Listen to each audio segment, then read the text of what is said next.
If you haven't dealt with your flesh and mastered yourselves, He gave him not money, he gave him not a crown.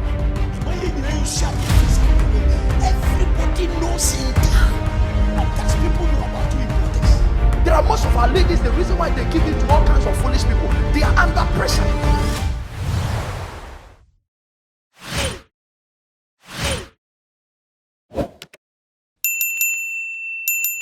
Something small and then close. About maybe 10 things that can destroy your marriage. Number one, write it down. If you are lazy, your marriage can be destroyed. Write it down. Laziness can destroy your marriage. What do I call it? Laziness. Quickly. And then we come back and continue 10 commandments in the evening. What can destroy your marriage? Talk to me. What can destroy your marriage? Even the way you are responding shows you are lazy. And I'm sure your marriage, we need prayer. I say, what can destroy your marriage? If you are lazy, it will destroy your marriage. Today we have a lot of marriages that the women are rather working, the men at home. Bebre. And the practicing ones. Do you know there are guys in a church? Gifting is not working. All of them know that gifting is believing God, is prayer that He will get a man to marry. She works at what do we call it? Let's say Akai Oil. Evelyn is not married. He's praying that you get him. He works at Intercontinental Bank. Evelyn gets a salary of 20,000. We pay Gifty 22,000. Then what do we call it? Asian is not married in the church watching them.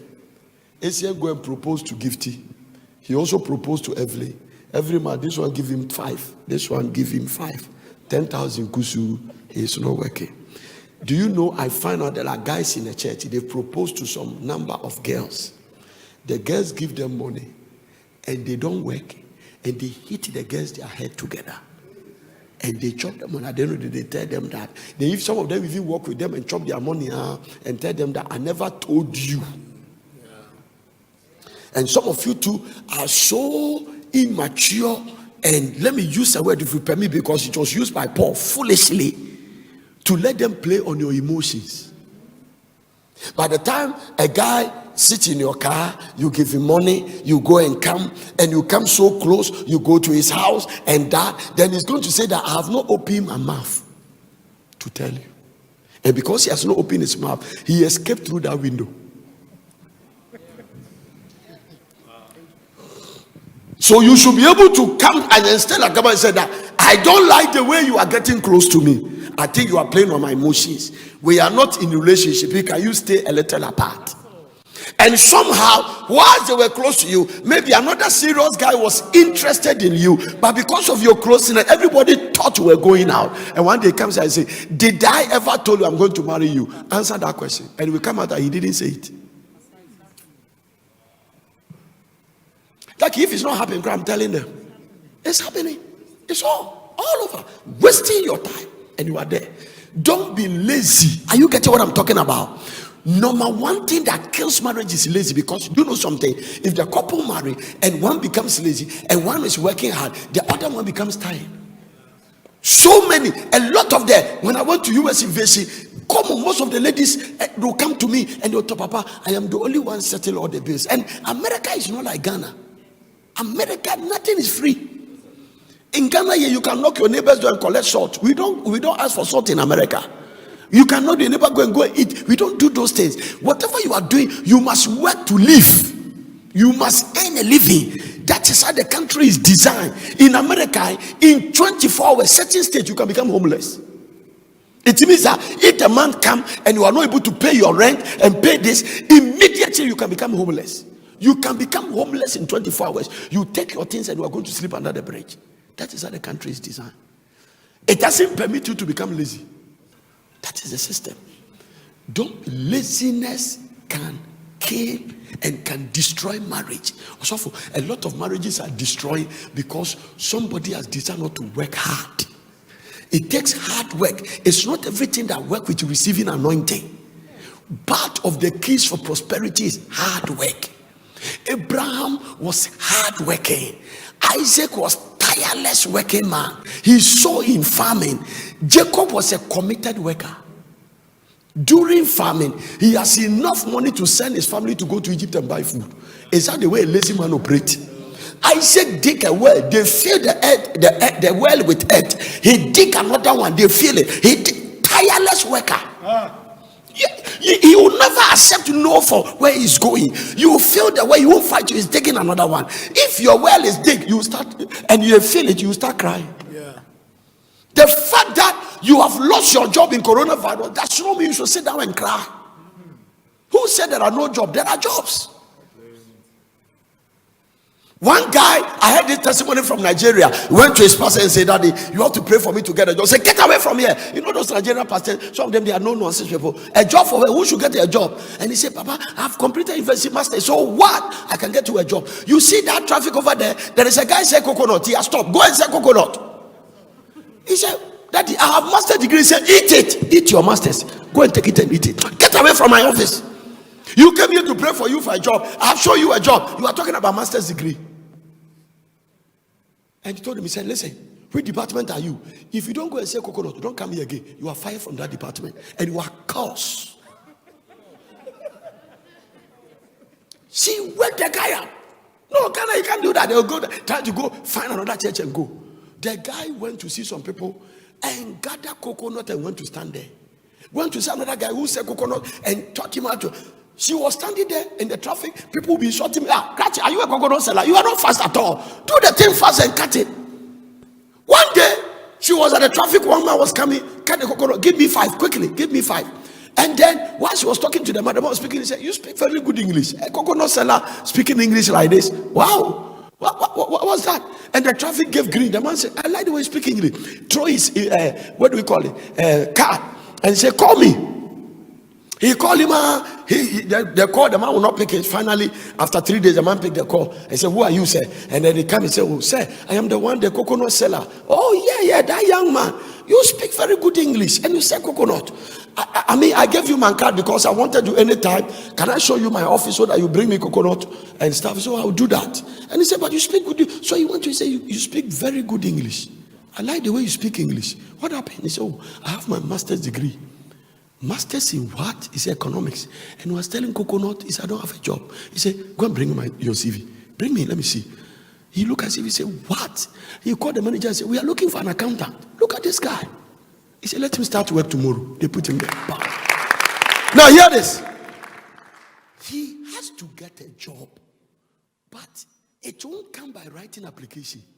The breakthrough is humbling yourself and start selling coconut. In 2 weeks' time, the company gave the guy a Prado and gave him a balm girl.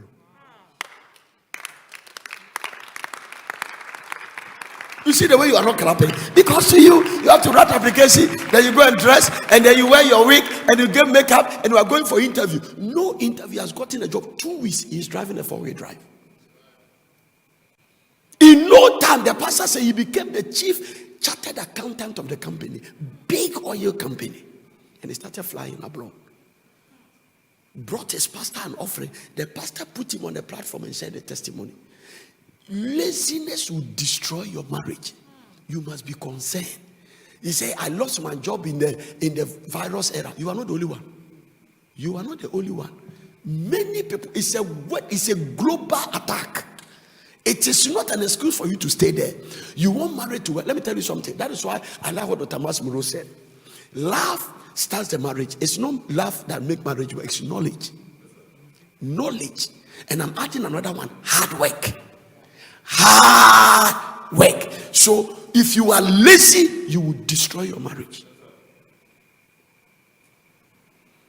Do you know the kind of things we do to keep the things that we do?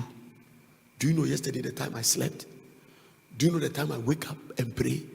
Do you know the time we prepare message? Yesterday I slept almost 2:30. I went there. We were dealing with things. We were talking to offices. We were talking to some of our people in America. They have to give me information. I was dealing with different things. By the time I was sleeping, it's almost 2:30. Yeah. Both me and mommy, we wake up this morning. I told him I'm coming to pray. The children are reopening school. You have to go to the school and sort things out. You have to beat the traffic. 6 o'clock, he has to wake up. Pa, take the children there. I'm also preparing to come and preach. If you are lazy, your marriage will not work.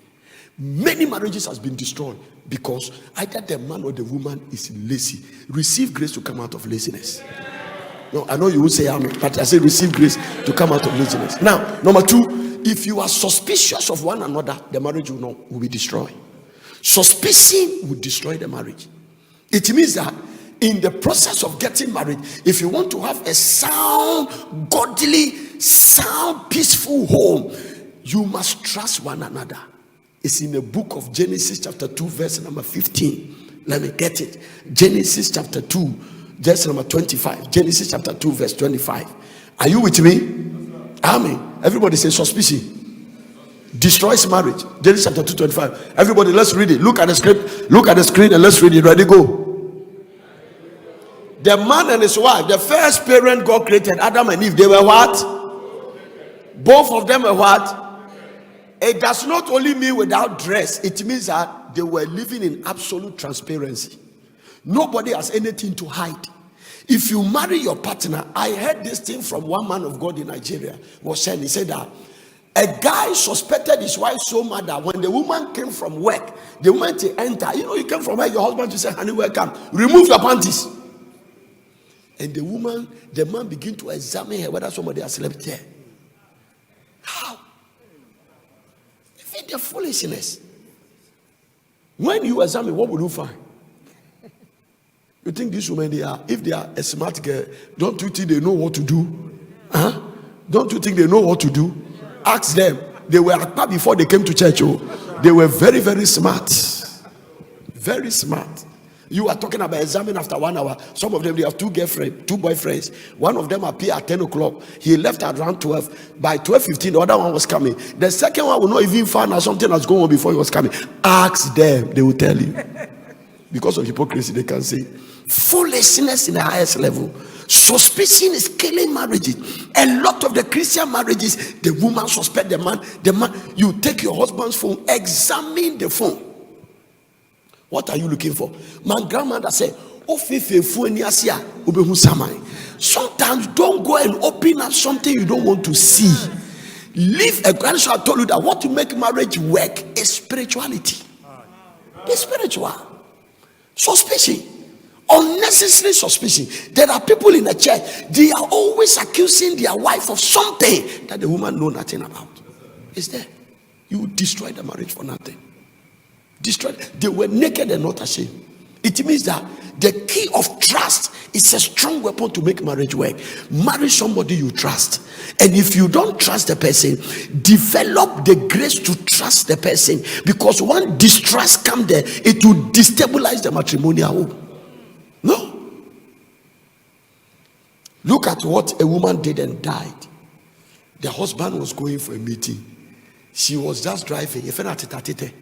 And then following he has hired a taxi.